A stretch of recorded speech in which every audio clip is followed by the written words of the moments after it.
जैन साथियों, स्वागत है आपका अपने चैनल टीएनओ विजन पर। हम लोग आज मॉक टेस्ट 10 देखने वाले हैं। इसमें वैसे ही जैसे पिछली बार जो पिछली क्लासेस में जैसे क्वेश्चंस को करते आए हैं, उसके साथ साथ ऑप्शंस को भी देखते आए हैं और डिटेल्स पोस्टमार्टम साथ करते हुए चलेंगे। चलो चलते हैं। प्रश्न नंबर 1। क्वेश्चन ये कह रहा है, निम्नलिखित में से कौन सा वर्ण पार्श्विक और सघोष व्यंजन है। पार्श्विक वर्ण होता है, देखो पार्श्विक होता है ला, सघोष भी होता है ला। इसका राइट आंसर हो जाएगा क्या? राइट आंसर इसका बन जाएगा ऑप्शन नंबर सी।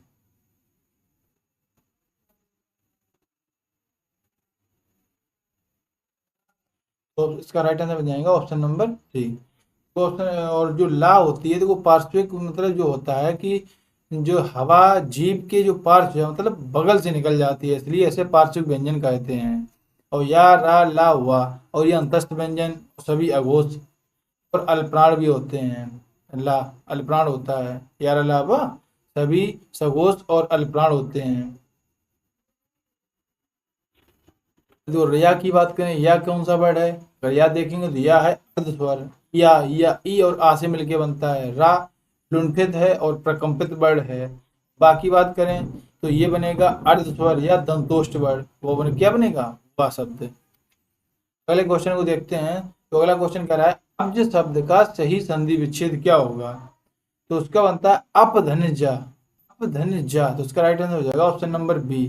तो वो उसमें अगर संधि की बात करेंगे तो इसमें संधि कौन सी है? व्यंजन संधि का, जो भी एक अच्छा खासा नियम को इस्तेमाल किया गया है। अब मीन्स होता है जल, और प्लस जा का मतलब होता है जन्म लेने वाला। तो अब जो होता है कमल। और नियम नियम इसमें ये कहता है, पा वर्ग के प्रथम वर्ण जो होता है, पा के बाद सघोष जा आने पर पा अपने ही वर्ग के तीसरे वर्ण बा में बदल जाता है। और उसकी अगर अन्य जानकारी भी देखें, जैसे अब्ज के जो अर्थ कौन कौन से होते हैं, जब अनेकार्थी पूछेगा तो उसके जो अब्ज का अनेकार्थी क्या क्या बनता है? एक तो बनता है देखो कमल, और दूसरा बनता है शंख। क्या बनता है? शंख। इसके अनेकार्थी शब्द हो जाएंगे। चलो चलते हैं अगले क्वेश्चन में। अगला क्वेश्चन कह रहा है, गौशाला शब्द में कौन सा समास है। गौशाला, तो इसको अगर विग्रह करें, इसका समास विग्रह करें तो ये बन जाएगा गौ के लिए शाला। जहाँ के लिए शब्द होता है वहां पे संप्रदान विभक्ति का लोप होता है। तो इसका राइट आंसर हो जाएगा ऑप्शन नंबर ए। अगर इसकी देखो अपादान की बात करें तो इसमें अलगाव की स्थिति दर को दर्शाता है, अलग होने की स्थिति को दर्शाता है, जैसे रोग मुक्त। संबंध की बात करेंगे, अगर संबंध में क्या होता है, इसमें का की के चिन्हों का, कारक चिन्हों का प्रयोग होता है, जैसे राजपुत्र राजा का पुत्र। अधिकरण तत्पुरुष की अगर बात करेंगे तो अधिकरण में क्या हो जाता है? अधिकरण में होते हैं मैं पर का लोप होता है, जैसे घुड़सवार। ये चीजों का वर्णन होता है। हम चलते हैं अगले क्वेश्चन में। अगला क्वेश्चन कह रहा है, आविर्भाव का सही विलोम शब्द क्या होगा। आविर्भाव का होता है तिरोभाव, इसका विलोम शब्द हो जाएगा। तो आविर्भाव का अर्थ होता है प्रकट होना या उत्पन्न होना, जबकि तिरोभाव का अर्थ होता है अदृश्य होना या लोप हो जाना। और प्रादुर्भाव ये तो गलत है, आविर्भाव की समानार्थी है, पर्यायवाची है। और देखो संभाव, इसमें क्या है? संभाव का हो जाएगा यह दुर्भाव का मतलब एक विलोम शब्द है। अभाव का भाव या प्रचुरता, ये उसके विलोम शब्द हो जाएंगे। चलते हैं अगले क्वेश्चन पे।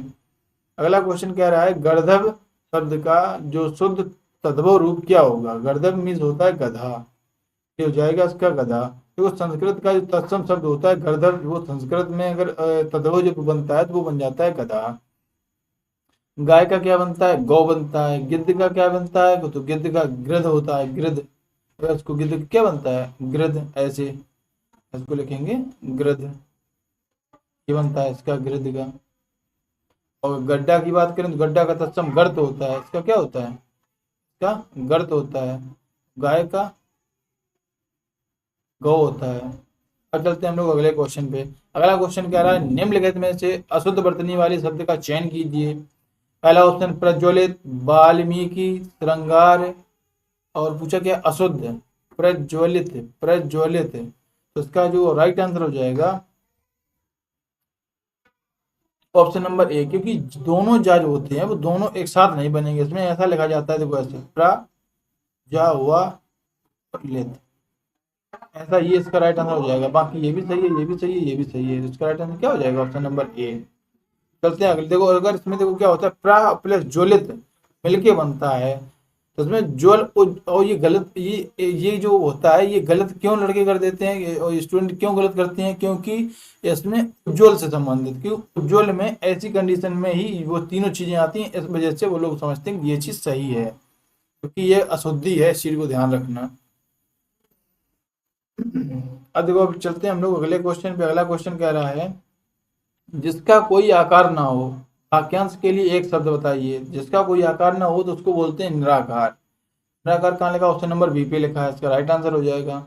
देखो, निर और धन आकार, इसका जो अर्थ होता है, निर माने बिना, आकार मतलब जो बिना आकार का, तो ऐसे जैसे ईश्वर जिसका निराकार, जैसे ईश्वर। और साकार की बात करें जिसका निश्चित आकार हो उसे बोलते हैं साधनकार। तो विकार की बात करें जिसमें परिवर्तन या दोष आ गया हो उसको बोलते हैं विकार। अल्पकार की बात करें, यह कोई मानव शब्द नहीं है अल्पकार। हम चलते हैं अगले क्वेश्चन में। अगला क्वेश्चन कह रहा है काठ की हांडी बार बार नहीं चढ़ती, इस लोकोक्ति का सटीक अर्थ बताइए। तो इसका जो अर्थ होता है, तो लकड़ी के बर्तन में खाना नहीं पकता है, छल कपट का व्यवहार हमेशा नहीं चलता, तो उसका राइट क्या होगा, छल कपट का व्यवहार हमेशा नहीं चलता। इसमें क्या होता है, देखो काठ में होता है लकड़ी, लकड़ी का बर्तन आग पर एक बार तो काम आ सकता है, लेकिन दूसरी बार वह जल जाएगा। उसी तरह बेईमानी एक बार चलती है, हर बार बार नहीं चलती है। अब देखो बाकी ऑप्शन तो कोई मतलब नहीं। अब चलते हैं अगले क्वेश्चन पे। अगला क्वेश्चन कह रहा है निम्नलिखित में से कौन सा शब्द नित्य बहुवचन, मतलब सदा बहुवचन में प्रयोग नहीं होता है। देखो पूछ रहा है क्या नहीं होता, तो इस चीज को याद रखना, नहीं होता ये बोल रहा है। फिर देखो प्राण हो गए, दर्शन हो गए, हस्ताक्षर हो गए, जनता हो गई, तो इसका जो राइट आंसर बनता है हमेशा क्या बनता है, जनता। जनता इसका राइट आंसर है, क्योंकि ये नहीं होता जनता, क्योंकि जनता हमेशा एक नित्य एक वचन में प्रयोग की जाने वाली जो एक वर्ड है, जो शब्द है, कि जनता हमेशा नित्य एक वचन में प्रयोग होता है। बाकी हस्ताक्षर हो गया, दर्शन हो गए, प्राण है, अक्षत है, दाम है, ये सारे आते हैं किसमें, नित्य बहुवचन में। जितने देखो प्राण, दर्शन, हस्ताक्षर, आंसू, बाल, होश, लोग, ये सभी हमेशा बहुवचन वाले शब्द हैं। तो चलते हैं अगले क्वेश्चन। अगला क्वेश्चन कह रहा है यदि मैं पढ़ता तो अवश्य पास हो जाता, तो यह वाक्य किस काल का उदाहरण है।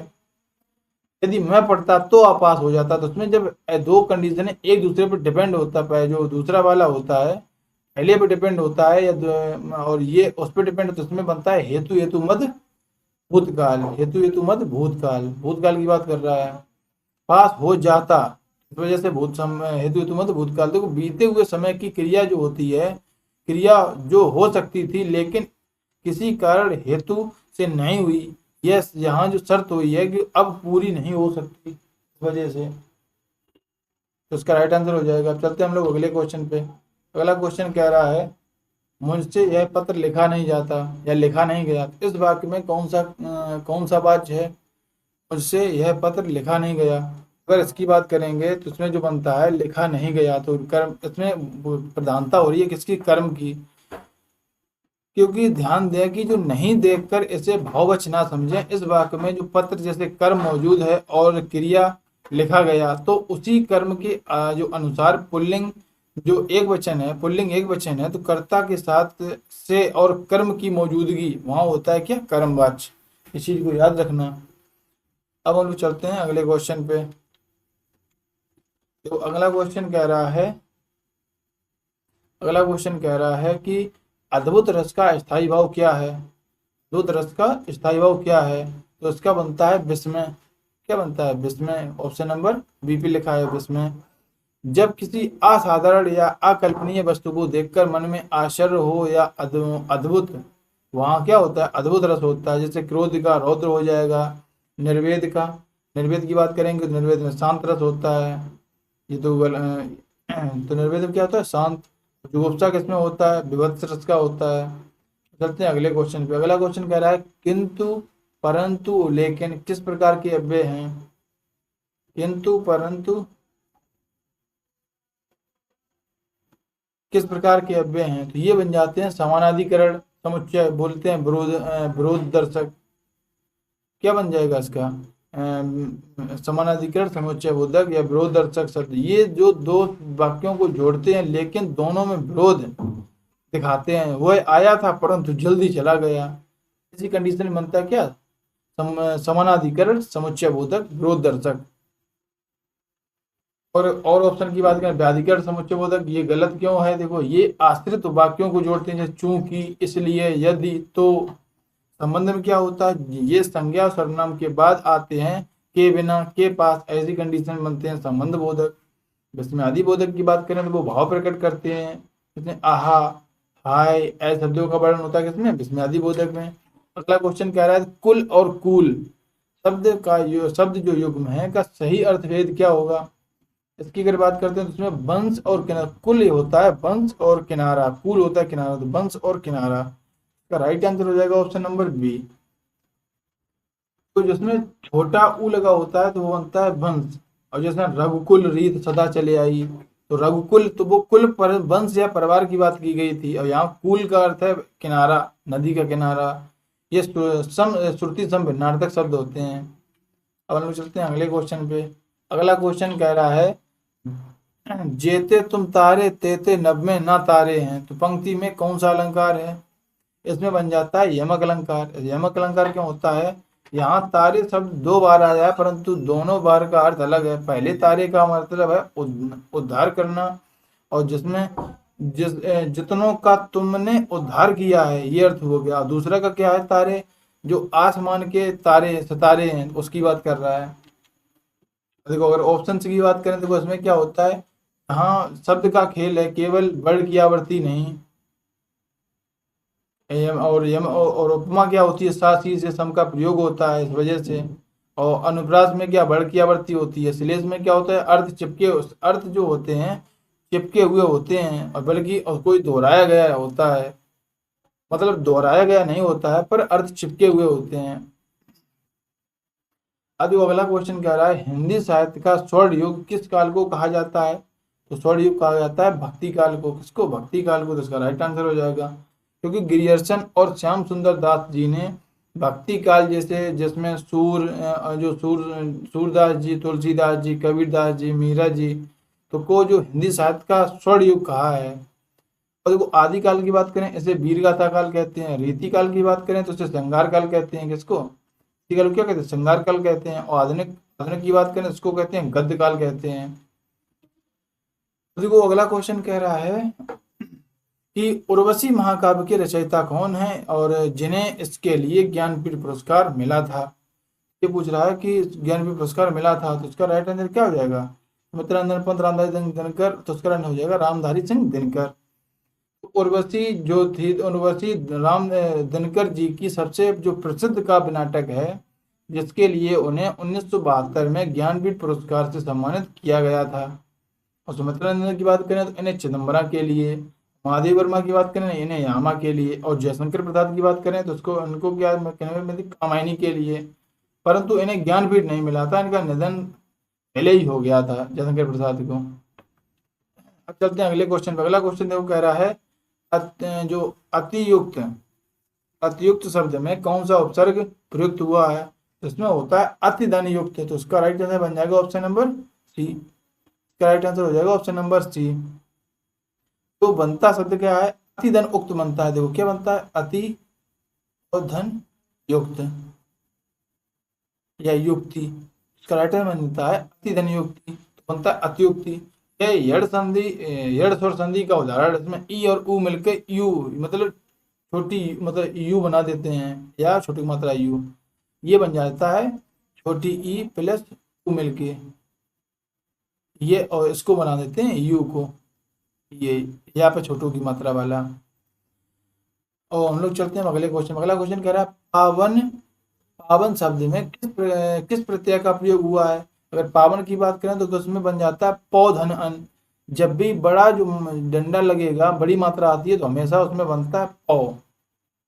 अगर सिंपल बनेगा पवन तो उसमें बनता है पो, पोधन इसमें बन जाएगा। अगर इसकी बात करेंगे पावन में, ये बनता है पौधन अन। सिर्फ इतना याद रखना है, जब भी दो मात्रा लगेंगी तब उसमें भी दो लगेंगी ऊपर, जब उसमें एक भी नहीं आएगी तो उसमें सिंगल ओ की मात्रा आएगी। इसमें इस चीज को याद रखना। अब हम लोग चलते हैं अगला क्वेश्चन। अगला क्वेश्चन ये कह रहा है निम्नलिखित में से कौन सा शब्द है जो कर का अनेकार्थी नहीं है? अब कर की देखो बात करें, कर देखो हाथ होता है, टैक्स होता है, किरण होता है, पर कान नहीं होता। तो इसका राइट आंसर क्या हो जाएगा? कान। देखो कान को कर्ण कहा जाता है, कर नहीं, लेकिन और इसके अनुसार देखो हाथ होता है देखो कर का, और केरल होता है, टैक्स होता है, हाथी की सूंड बोलते हैं, तो ओला होता है उसको भी बोलते हैं कर। चलते हम लोग अगले क्वेश्चन में। अगला क्वेश्चन कह रहा है मृगेंद्र निम्नलिखित में से किसका पर्यायवाची है। तो मृगेंद्र किसका पर्यायवाची होता है, किसका, शेर का होता है, किसका, शेर का, मृगेंद्र। तो यह मृग जानवरों का जो इंद्र होता है अर्थात शेर होता है, इसके जो अन्य नाम जैसे हो गए इसको बोलते हैं शेर के कौन कौन से होते हैं, शार्दूल होता है, खैरी होता है, इसको लिख देते हैं शार्दूल, शार्दूल हो गया, किहरी हो गया, के साथ साथ नाहर हो गया, धनराज हो गया, धनराज साथ साथ और इसके नाम होते हैं, चलो इतना ही लिखते हैं। अब चलते हैं हम लोग अगले क्वेश्चन। देखो हिरन, हिरन को देखो मृग या कुरंग कहते हैं, और हाथी की बात करें या गज है, कुंजर है, तो उसको हाथी को कहते हैं। अब चलते हैं हम लोग अगले क्वेश्चन। अगला क्वेश्चन देखो कह रहा है निम्नलिखित में से शुद्ध वाक्य का चयन कीजिए, वह दंड के योग्य है। तो इसका राइट आंसर क्या बन जाएगा, वह दंड के योग्य है, तो ऑप्शन नंबर सी। अनेकों शब्द ही नहीं होता, कृपया आप ही यह बताने की कृपा करें। डबल डबल का कोई मतलब नहीं, पेड़ से पत्ता, पेड़ से पत्ता, पत्ता नहीं पत्ते गिरते हैं, इसका राइट आंसर क्या बन जाएगा, ऑप्शन नंबर सी। तो व्याकरण दृष्टि से पूर्णतया शुद्ध है, बाकी अनेकों कोई शब्द नहीं होता है। तो कृपया आप ही, इसमें तो गलत क्या है, कृपया और कृपा एक ही वाक्य में प्रयोग हो गया है।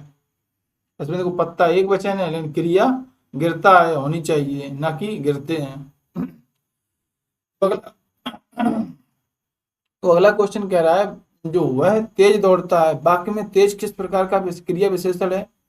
जब देखो तेज की बात करेगा तो वो बनेगा कैसे दौड़ता है, तेज दौड़ता है, तो ये रीति को बता रहा है, तो बन जाएगा वहां पे रीतिवाचक क्रिया विशेषण। तो क्रिया कैसे हो रही है इस चीज को वर्णन को करने को मिलता है, तो वहां बन जाता है रीतिवाचक। जैसे दौड़ने का ढंग या तरीका को बता रहा है, तो यह बताने वाले शब्द बनते हैं रीतिवाचक। कालवाचक में क्या होता है, समय, जैसे कब या कहाँ, ऐसी स्थिति बताता है समय को। स्थानवाचक में कहाँ शब्द आता है, कालवाचक में कहाँ नहीं आएगा, इस चीज याद रखना। प्रमाणवाचक में क्या होता है, इसमें मात्रा, मात्रा कितनी है, उसमें प्रमाण की बात करता है। अगला क्वेश्चन कह रहा है सिर धुनना, सिर धुनना मुहावरे का सही अर्थ क्या है। सिर धुनना का, सिर धुनना का अर्थ होता है पछताना। क्या होता है, पछताना।